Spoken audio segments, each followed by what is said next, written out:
about being too loud, Beth. You were like, tell me if I'm too loud, so now I'm worried if I'm too loud. I am loud. All right, today I'm talking about a very exciting program that's a collaboration between me and UCSB and the Santa Barbara Unified School District. Woo. Special shout out to, I don't know if any of the teachers got here. Apparently it's hard work being a teacher and it's hard to go out on a Wednesday night even though they were invited. So Harding Elementary, Cleveland Elementary, and Monroe are valuable partners. And yes, clap please. My doctoral students who do all the work. I know Jenny is here, where are you? Does all the work. And Tommy, is Tommy here? No, okay. So this project began, I did a couple of intervention projects. I'm a professor of math education, special education at the GGSE. And I'm really interested in making intervention that doesn't suck. Yeah. That's my goal. And so I had done several intervention projects for the district, and after the pandemic, some leaders in the district came to me and said, okay, we need to actually rethink intervention. We have a different set of problems right now. So we, coming off of Zoom, apparently, it's harder to learn math than any other subject over Zoom. Test scores across the country are worse after the pandemic in math than in other subjects. Shocking news. So we started thinking, what do we do? This is a complex situation. This is a new situation. We need new thinking. These are complex times. What do students need? So first of all, we call it unfinished learning. I mean, there are kids who never went to a Zoom lesson. There are kids who went through trauma and anxiety at that time and just didn't learn. So how am I gonna do this? I had all these gestures planned. Okay, so if teachers never had third grade students, they're all in third grade, that's so awesome. No, third grade is always like this. This is the range of skills. John set me up really well for this. But now it's like this. There are kids who might be really good at fractions, but do not have addition fact fluency. So, and all the kids are different. So the teachers have all this difference to deal with. Students are more anxious and they're less externally motivated. That's a nice way of saying they don't like to do boring stuff. Just like adults, kids have decided that they do not like to engage in things that are less engaging. Oh my gosh, what a shocker. So the traditional response to kids who are behind in math is this: figure out what they're not good at, make them do what they're not good at a lot. It works great. So where are teachers at? I mean, teachers coming back, they are so overwhelmed. They're asked to do so much. This kind of unevenness is in every subject, and the teachers are like, well, keep teaching the grade level curriculum. So in math, the teachers have to give access to the grade level curriculum every day, or those kids fall further behind. But the kids are a more complex set of different needs. What should we do? Are you thinking? Rachel, what did you do? What a weird situation, oh my goodness. So we decided not to go this route.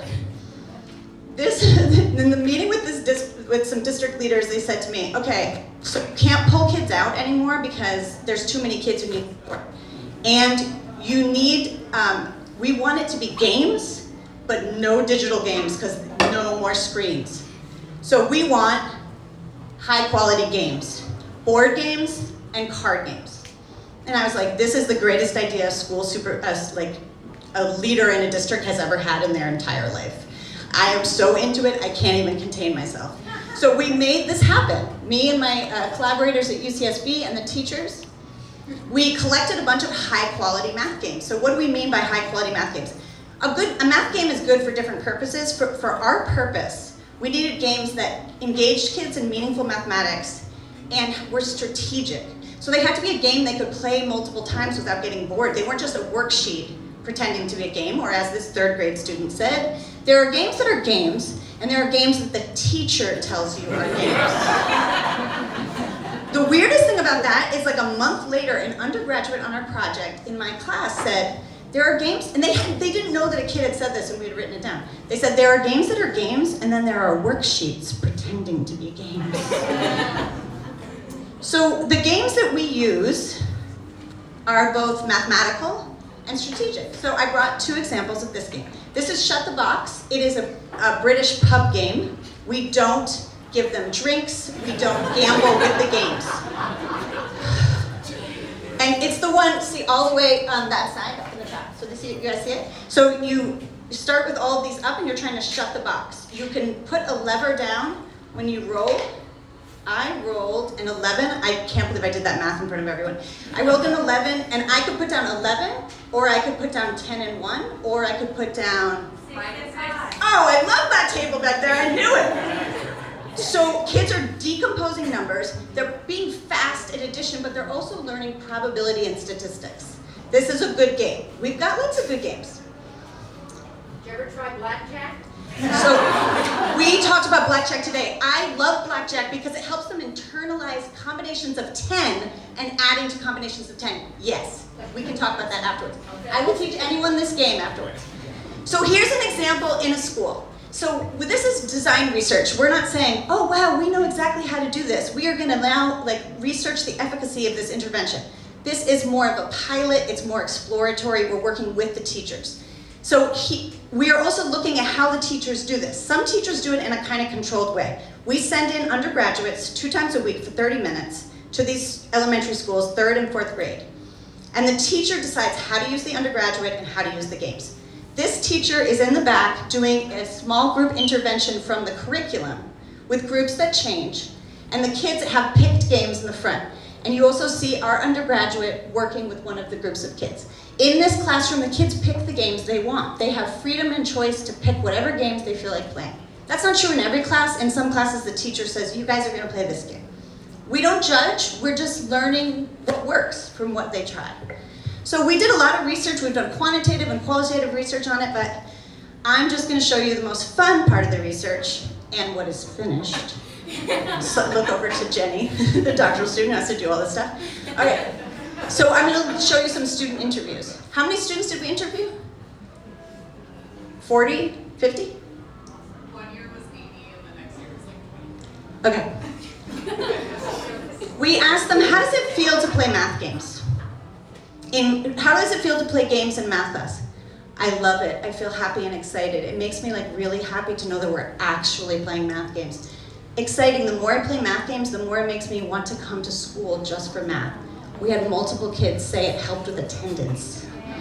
I feel a lot different. I become more happy and to have more energy by them. I'm struggling with what that means. How does it mean when the girl, this was a girl who said that that gives her energy by them, by the games, by the playing. We also asked them, should teachers play math games? We said some teachers don't play math games with their kids. Do you think they should, and if so, why? And they said yes, all of them, I think, all of them. They didn't all love, there were 2 kids who said they didn't like games, but they could have just been contrary. We don't say that in research articles, but I can tell you. So these are quotes I pulled out from the kids that echo what the teachers said. Because we interviewed the teachers as well. Mindset. So first of all, the teacher's #1 finding was they felt it improved kids' attitude towards mathematics. The kids were more positive about mathematics and more engaged. The idea of challenge kids brought up, they liked the challenge of the games. The kids brought up the practice. At least 2 teachers used the same phrase. It tricks them into practicing.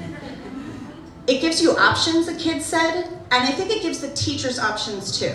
When we think about the range of kids, and especially with what John brought us, the teacher can pick from all these games, the game that's gonna really work for this kid. And some of these games are really enrichment opportunities for students. Kids who are stuck with doing math on the board, they don't pay attention. So I'm gonna end with a little story from today. So today I was working with some teachers and they told me that, this one teacher said to me, so I was 4th grade teacher, I was trying to work with kids on fractions and he said this is what I was getting. Glazed eyes and this. They didn't understand fractions. And he said, I was working with them, and then I was just he put it to the side, and he said, let's just play some games, as if he was changing completely the activity that they're doing, which is one of the tricks of the games. Started playing games, and he said their whole bodies changed. They moved up, they got excited in their eyes, and they started engaging, and he's and then we went through equivalence. I gave them an assessment. Now they understand equivalence of fractions because we played, it's an Uno game that has fractions. It's really fun. So to me, it's about if we're gonna deal with the situation that we're in, these are complicated times and the teachers and the kids are complicated human individuals. So if we think about something like intervention, I just think we need to start with the sort of human part of it, and that's the work we're trying to do. And that's it.